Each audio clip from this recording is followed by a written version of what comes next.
Hello, everyone. My name is Angelica Arbeláez, and I am the Programs Coordinator at Oolite Arts. Thank you all for joining us this evening for our second edition of Ellies Connect. Ellies Connect is a new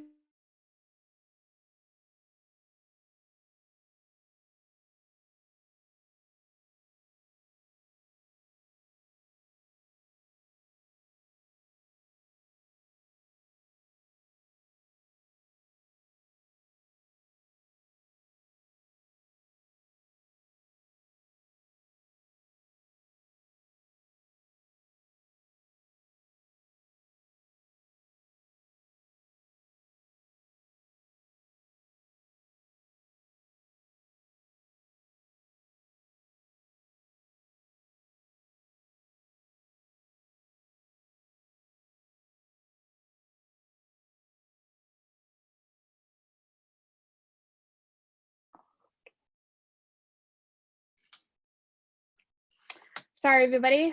We just are having some technical difficulties, but thank you for your patience. I will start my introductions from the top.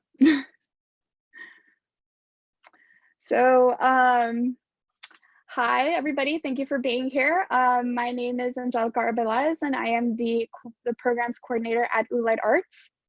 Thank you all for joining us this evening for our second edition of Ellies Connect. Ellies Connect is a new online conversation series with Ellies winning artists on the themes that shape their work. For those of you who are not familiar, the Ellies is one of Oolite Art's signature programs, offering a share of $500,000 to Miami-Dade artists to help celebrate and elevate their careers. Please save the date for our 2020 open call on June 2nd, and for more information, please visit us at theellies.org.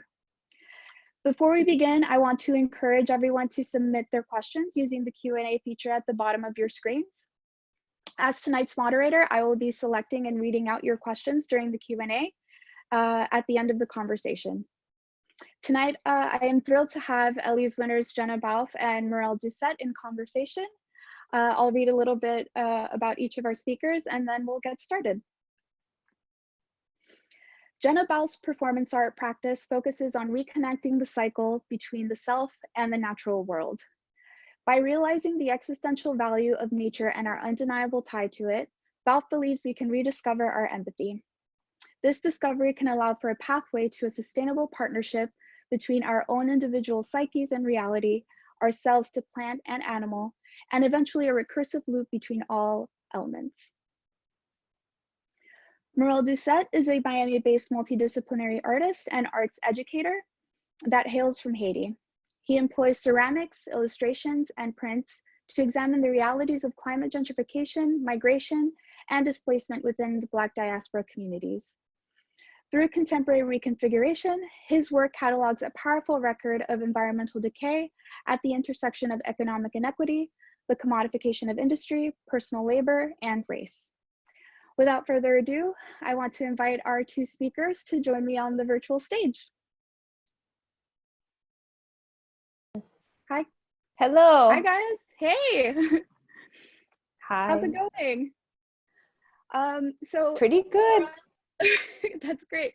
Morel, Jenna, I'm so excited to be in conversation with you guys today. You know, when we were first thinking about Ellies Connect, we really envisioned this program as a way to create more engagement between our Ellies winners.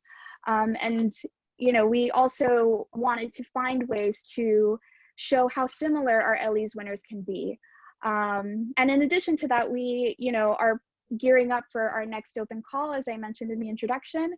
And so this is a really great way for other artists who may be interested in the Ellies for them to sort of get a peek at what winning an Ellie is like, and just the kind of projects that we fund.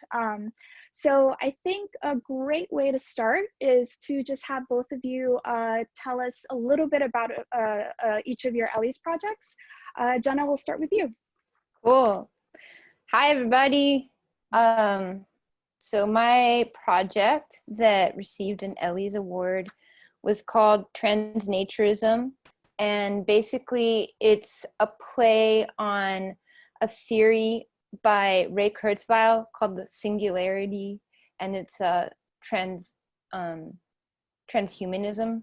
So it's just like a slight play on that transhumanism, transnaturism. And his theory postulates that humans are eventually going to merge with technology to become better, more efficient machines. And transnaturism kind of pokes fun at that and suggests that perhaps we can evolve into the organic aspects of our world, nature, each other, our connection with our souls and our consciousness that we kind of sometimes forget about. And so this turned into a performance art project. There were 2 iterations of it. I was lucky enough to have 2 opportunities to perform this work. The first one was at NADA Art Fair at the end of 2019, and that was through the support of BFI, and that was an awesome experience.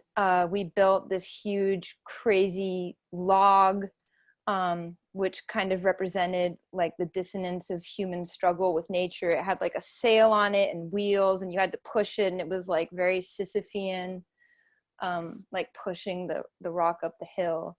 There was a musical score for it.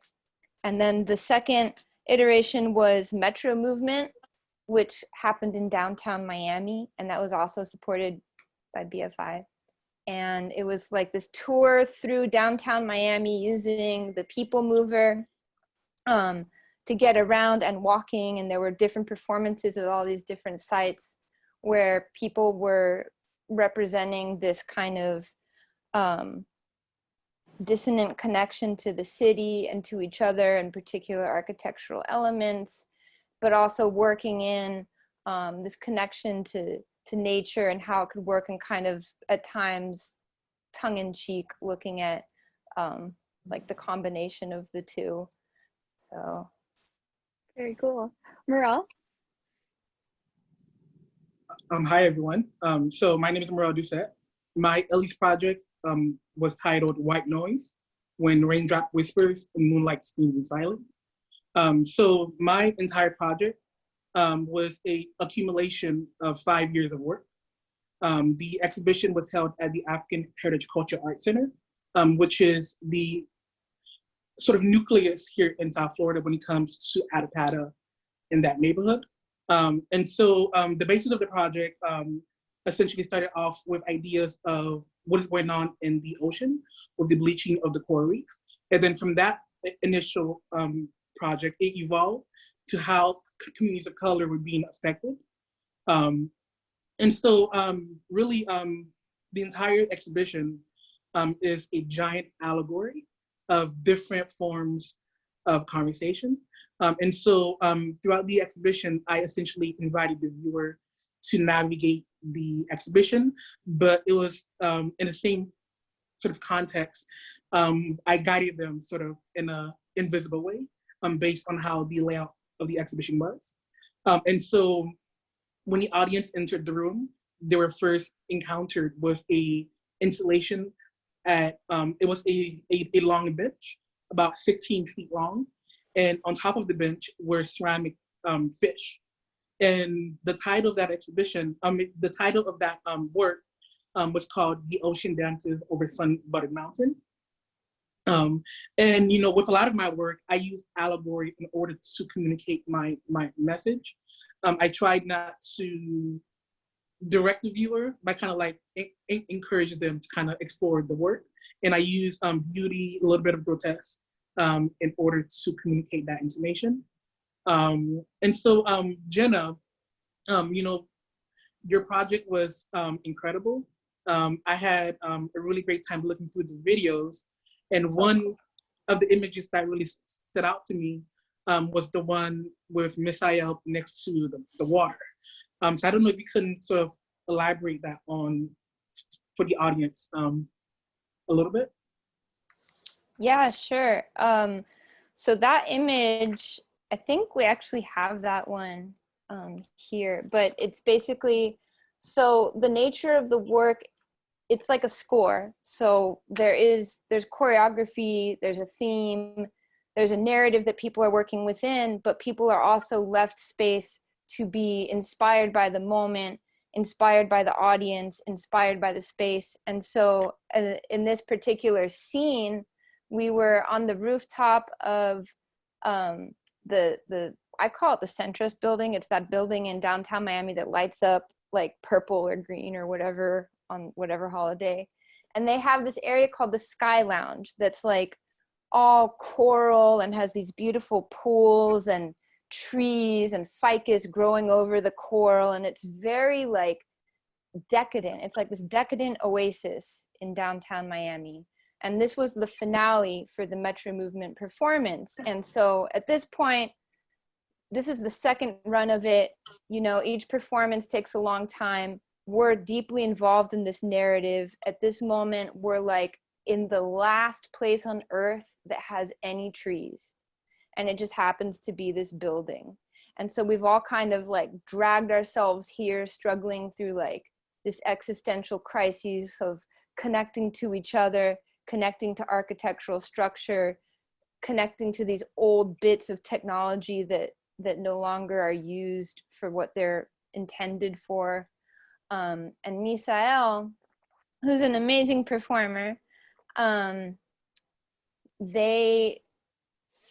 this was in a scene where people were walking by to find the death march, and they just became inspired to get in the pool and started just throwing these flowers out. It reminds me of Ophelia in a way, when she's just mad in the water with the flowers around her head.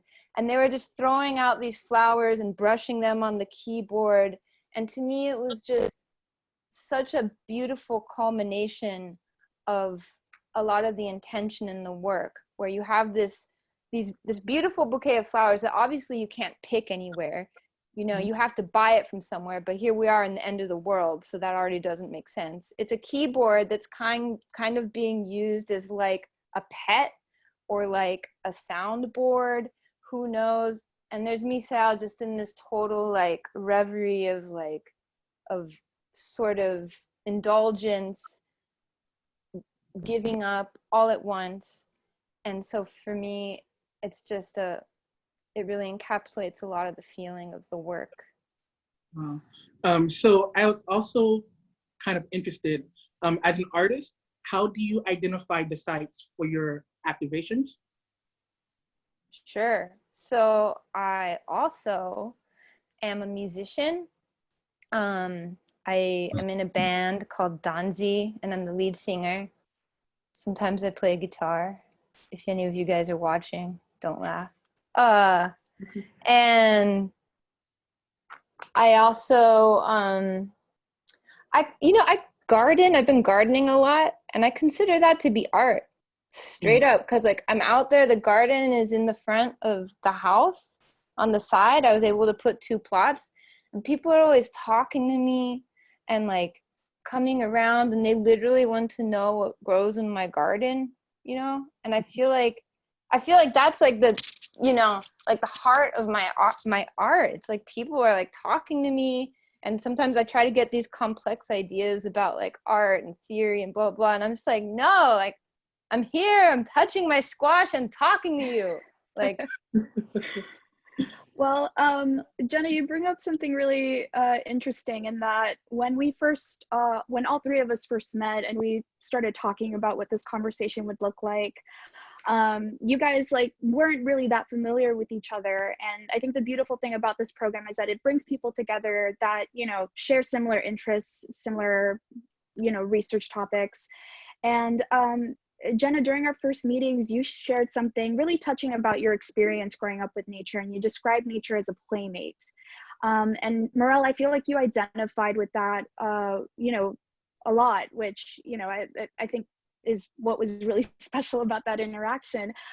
Can you both talk about how, you know, being physically in nature informs your artistic processes? Like, I know both of you shared that you kind of take walks as a way to sort of start an idea. So Morel, can you sort of share a little bit about how being in nature informs your work? Absolutely. So Jason, I don't know if you can pull up that short video I sent you. It's a video of some new work actually I'm working on in the studio. So at the moment, before I went into quarantine, for the past year, I've been going to different neighborhoods and picking up flora and fauna from each of these neighborhoods. And they vary in the form of plants, of flowers, of leaves, of rocks, dirt, pebbles. And so for me, when I began walking through these neighborhoods, the environment became a sort of documentation of what was happening and a sort of bookkeeper. And so I would pick up the plants from these neighborhoods, and then I'll bring them back to the studio in order to create a stencil of my work. And so right now in the studio, this is a brand new body of work. And the title of this series is called Water Graves in the Six Shades of Death. And within the work, the patterns, the textures are created directly from the plants that I've been gathering in different parts of the city. So at the moment, I've gone to Overtown, Miami, Attapata, Liberty City, Miami Gardens. And, you know, in a very similar experience to Jenna, when I'm in these neighborhoods, you know, people want to come up to you. What are you doing? Why are you gathering plants? Why are you picking up grass? Why are you picking up flowers? So it's really interesting how just the mere fact of you being in the neighborhood and you're doing something out of the ordinary, you can attract people to that sort of to a very similar experience that Jenna is talking about. So funny. We really have a lot of similarities in the way that we like physically connect to the nature and try to bring that into the work, you know? Jenna, can you talk a little bit about just what your process is like? Sure. You know, again, very similar to Morel, a lot of it for me starts with this idea of bringing the outside in, you know, like connecting to where I am physically. So it's through long walks. I also love to climb in mangroves. I feel like when I'm doing that, I feel like I'm really connecting to this land in particular because the mangroves hold us in, you know, their little roots are down and holding the sand and keeping us safe. So I feel like that's a pretty honest place for me to go and ask, you know, it's spiritual for me, you know, I'm literally asking like, what could I say for you that can't speak, at least can't speak the language that we speak? Another image I would like to put up, which is the largest piece I've done today. It's a large installation. It's in a formation of a clock. And the artwork essentially is using time as a metaphor. And I'm examining the idea of the doomsday clock and the pending environment of what is going on. And so with this piece at the center of the clock, there's a figure, and the figure is embellished with different floras and faunas around it. And then the eyes of the figure are completely covered as well. So it alludes to the idea that we as a collective, as humanity, we're blindsided, we're short-sighted, and we're refusing to acknowledge and take action to save the environment. And within the formation, there's different conversations that are taking place. So one layer is the idea of colorism. Colorism is very prevalent in the Caribbean, me being Haitian myself. The idea of Blackness, what does it mean to be a person of a darker complexion and navigating different spaces within culture? And so, you know, with my work, and very similar, I can imagine for you, Jenna, my work is very labor intensive. Certain pieces can take up to a month or more in order for me to make. So my question to you is, you know, how do you devise your time between being a music artist, being a visual artist, and sort of activating different parts of the city with your practice? I mean, that's a good question. I'm still kind of figuring out how to do that better.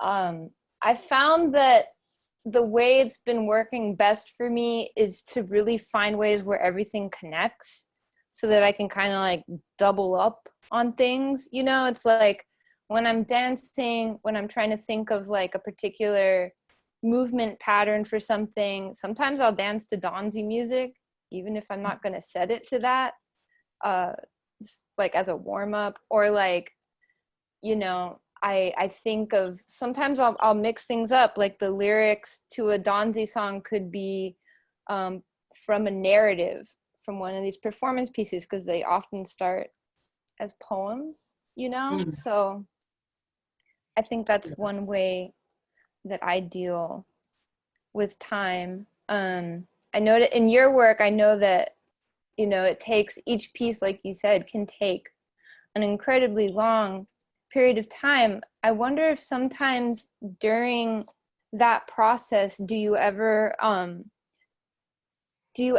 find that you want to shift the sort of the image that you're creating based on something that's happened to you, like based on like maybe like some, like you're doing it on a certain area and all of a sudden some giant developer comes in or something like that, and it's like, I don't know, I was just curious.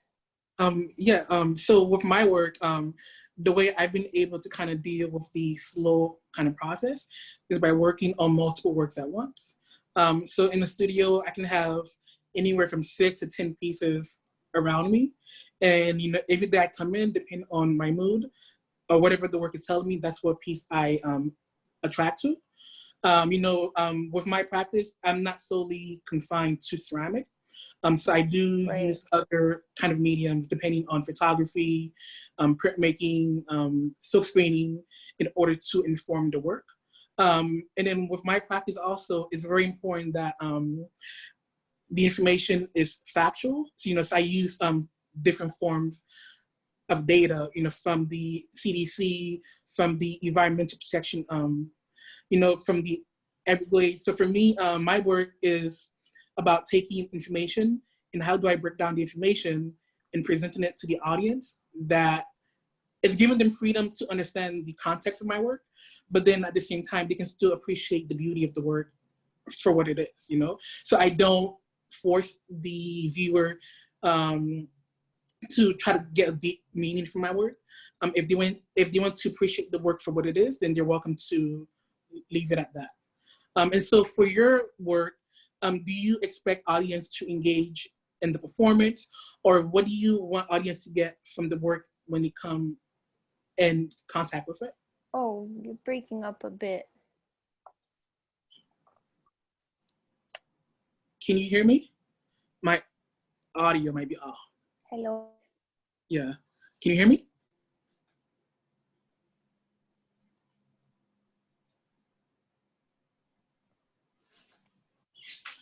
Can you hear me? I hear you. I don't know what happened. Yeah, I don't know. Yeah, sorry folks. I guess the Wi-Fi gods are not with us today. Oh, but I didn't. Yeah. I think Morel was asking something, and I couldn't hear the last or what it was. Can you guys still hear my voice? Yep, yes, we can hear you. I hear you. I see you. Oh, you do? Okay. Oh, okay, right, perfect. I'm back. All right, no problem. Yeah, it's thunderstorming outside, and so the Wi-Fi is pretty choppy.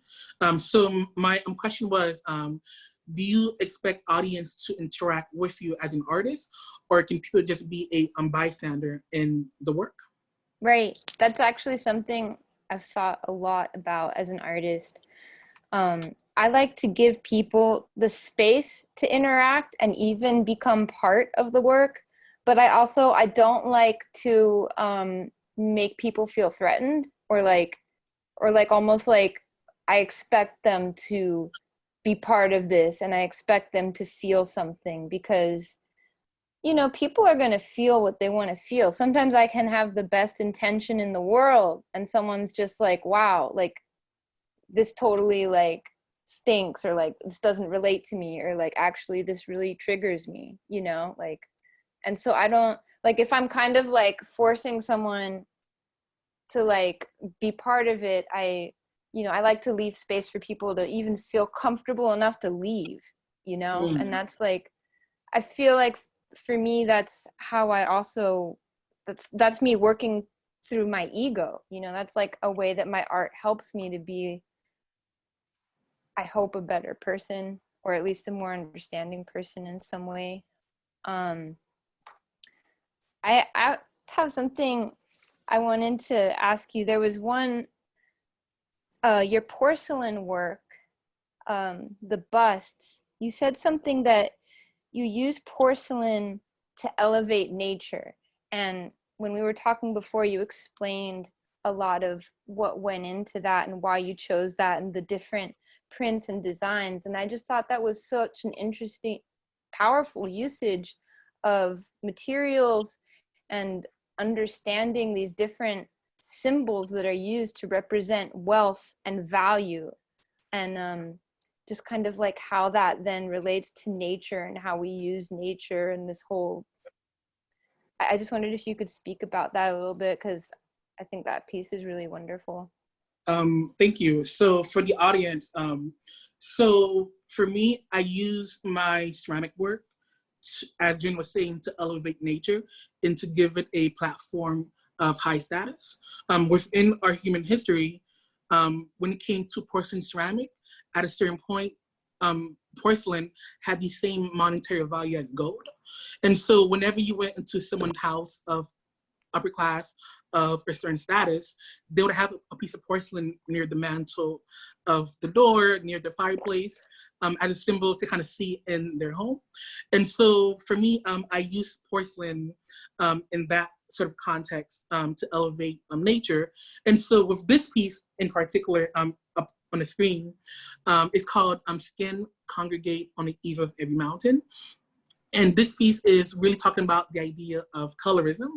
And so I'm using the symbol of the dandelion to allude to the idea that Black and brown people essentially don't have the freedom to move where they want. They kind of go with the flow. So when a developer moves into a neighborhood, like the dandelion, they kind of blow with the wind. So the developer determines where Black and brown people can live and stay. And then within the middle, that figure is embellished with cobalt blue. And cobalt blue has a very particular sort of place in history, because cobalt blue, it has a very refined, very elegant, people that were part of kings, queens would use teacups that has cobalt blue embellished within there.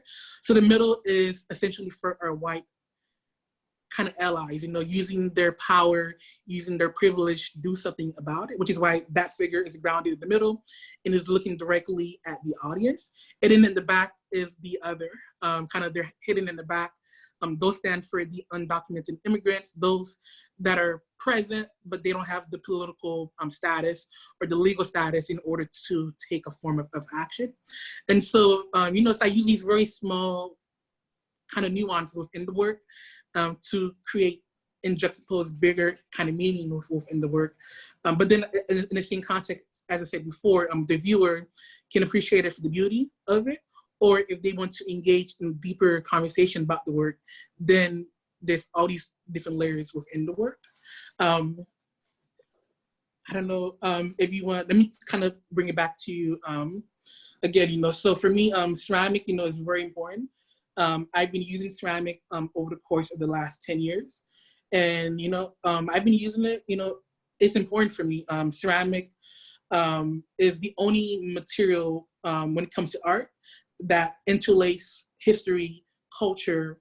We're able to understand a large part of a human evolution based on what culture from the past leaves behind, So a archaeologist can go into a site, they can dig up the site. We can understand the dietary needs of a person. Women that are pregnant in other countries, they eat the soil in order to get minerals from it. And so ceramic, is not just this material, this substance that we use to make things. We need it for our body. People that drink milkshakes, like from McDonald's, there's bentonite in that milkshake, which is another raw kind of material. And so, so ceramic, is part of life.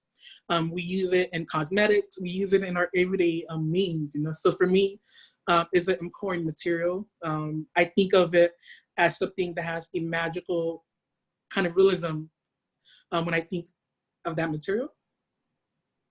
So, Morel, speaking of your ceramic work, I feel like there's definitely an element of hybridity in that work, and I'm thinking more of the work that sort of melds the human with the plants and nature. And so, you know, and I know Jenna, like especially during your with your Transnaturism project, you know, you speculate the possibility of humans merging with nature. So I was wondering if, you know, before we start taking questions from the audience, if you guys can talk about hybridity a little bit. Oh, no one can hear me, I guess. I hear you now. Yeah. Let me turn. Okay, sorry about that. It's so, okay. can you, so the segue that I kind of wanted to get into was this question of hybridity, because Morel, in your ceramic work, I see there definitely there's evidence of the human sort of merging with nature, with plants. And Jenna, I know with, you know, your Ellies project Transnaturism, there is this sort of speculation of what that future might look like. So I was wondering if you know, before we start taking questions from the audience, if you both can sort of touch upon this idea of hybridity and what that idea, you know, says about what you think of our future, essentially. It's a, you know, nice question to exit with. Let me think here. I think, you know, one way, I feel like a lot of this stuff is going to get eaten up by the plants. That's it. I just feel like I look at a lot of the absurdity. I look at how greedily people are erecting buildings. I look at some of this. It's just like, you know, coming back to value and the way that Morel represents that in his work. It's just this, like, people want to represent value with these resources from the earth in this way that's just so, like, you know, without consideration of caring for the earth, of creating this cycle, which I think Morel also spoke about, how there's this magical cycle that's happening in the work that he's creating. And I think that's something that's really missing from a lot of what we create with our hands in the world. So I feel like the future is going to be one where, you know, a lot of these things shift, not by choice. I mean, look at sea level rise, you know? So to kind of to piggyback what Jenna's saying, so for me, I come from a farming background. My grandfather had 11 kids, and he put each one of them through school through farming. And so growing up, I've always had the belief instilled in me that land is wealth. And so for me, I cannot imagine a future without land, without the environment. We see what happened in Florida in the last couple of years with red tide and blue-green algae. Florida, you know, we're a cultural destination, and tourism drives the economy. And so with red tide, with blue-green algae, it completely decimated that industry, where restaurants were closing and could not serve seafood from the water. And so I think we need a wake-up call. And maybe COVID is that wake-up call. You know, we see how the earth, the ozone layer has recovered over the past couple of weeks. We see how the water has cleared up. And so COVID essentially has been a small kind of sample of what the earth could look like if we cut back on the resources that we're spending and the waste that we're doing. And so kind of to piggyback off of what's going on with COVID, so with your practice, how do you see it evolving going forward into the future? With COVID, I mean, you know, it's definitely become a much more personal practice.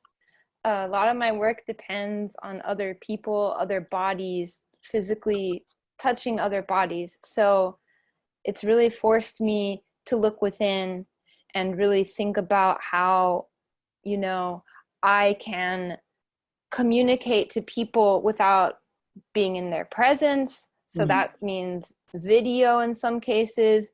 That means music, which you know, we've released a song recently, Donzi plug. And, you know, again, spirit, there's a lot of performance that I do that nobody sees. I literally I go out and I perform for the earth. I climb in trees, and for me, it's not just like, you know, it is playing, but it's also like a performance, sometimes for a drop of water on a leaf, or like, you know. That just rung a bell with me, that line, how you go out and you perform for nature. I remember when I was little, my grandfather, whenever I would kind of sneak up and try to go with him farming, and it's a ritual for him to sing when he's planting corn and the yams, you know? So it's like, it's a ceremony, you know, you're happy that you're putting something into the earth. And then in the same context that, you know, that kind of nurturing is going to produce something back for you, you know? So you take something and you put it back and it gives you more, you know? Yes, I love that. So I think this would now be a good time to transition into our Q&A. I know some folks submitted a few questions. And I guess we'll start with one from Jeff Swinton. Morel, how do you decide what mediums you use to tell your stories? Ooh, that's a really great question. So for me, I work very organically. I think there is beauty within using less materials. And so for me, I try to use what I have first in the studio to try to completely use up that material first. And then once I'm completely done, then I can move on to other forms of material. But for me, I don't have a preference. Ceramic is my go-to medium, but it's not necessarily my favorite to kind of work with. It's based on what message I'm trying to create at the moment. Great. Let's see.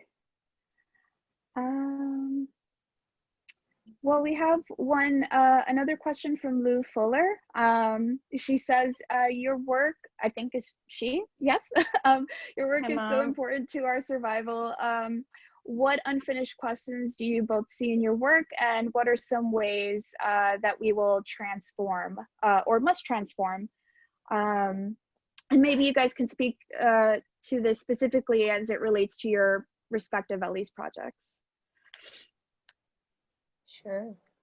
I think some unfinished questions that I have literally are how to, is in particular to costume design.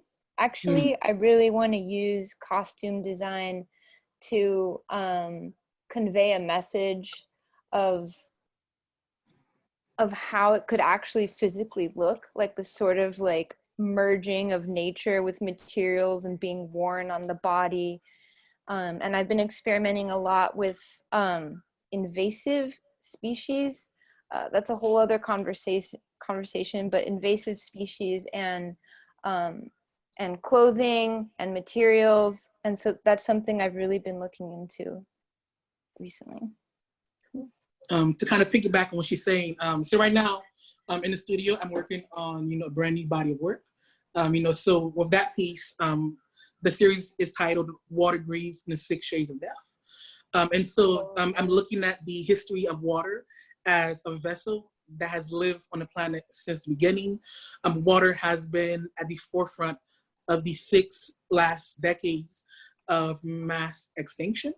And so I'm ready to kind of explore this idea that, you know, what does water look like, you know, for the next couple of years? You know, I had the opportunity to go to Flint, Michigan last year, and, you know, speaking to the residents, speaking to an urban farmer really had an impact on me. And so for me, I want to, you know, keep doing the work that I'm making. For me, the work that I make is larger than me. It's really about the message and what I'm trying to communicate. I'm taking data, looking at scientific charts, and really trying to disseminate what is factual. You know, we live in an era of fake news, of misinformation. And so it's very important that I think artists and science can intersect and come together to present knowledge to the public. Yes, I love that. That was a great way of putting that. We'll take one more question before we close it out, but Adrian Rose is asking, I guess maybe to both of you, but is gender a consideration in your work, specifically hybridity and gender and materials? For me, yes. I look at, like, some of my work deals with this sort of like imagined human future, and in that potential human future, I see gender as being a much more fluid thing, which interfaces, yeah, with organic matter more. Like, I don't know, like a huge step into the future, what will bodies look like? Like, how will mating happen? I'll say the same for me. In my work, I guess most of my figures are very gender neutral. They can be implied as feminine or masculine, but really, it's not really about the figure. It's about the message, and message is bigger than the actual vessel. Okay, cool. Well, sorry, I think are we all still together? Sorry to ask, but the technical difficulties today have been quite disruptive. But anyway, Jenna, Morel, I want to thank you both so much for joining us today for this conversation. I think you both really illuminated just how similar both your art practices are. I also want to thank everyone in the audience for joining us for today's talk.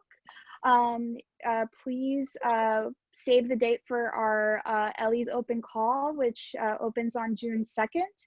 And then we have a couple of other events that are coming soon, including another Ellies Connect, which will take place on June 3rd with Karen Reifus and Edouard Duval-Carrier. But thank you once again to Morel and Jenna. You guys were so stellar. Thank you. Bye. Thank you. Bye. Cool. All right. Yay. Hey. All right.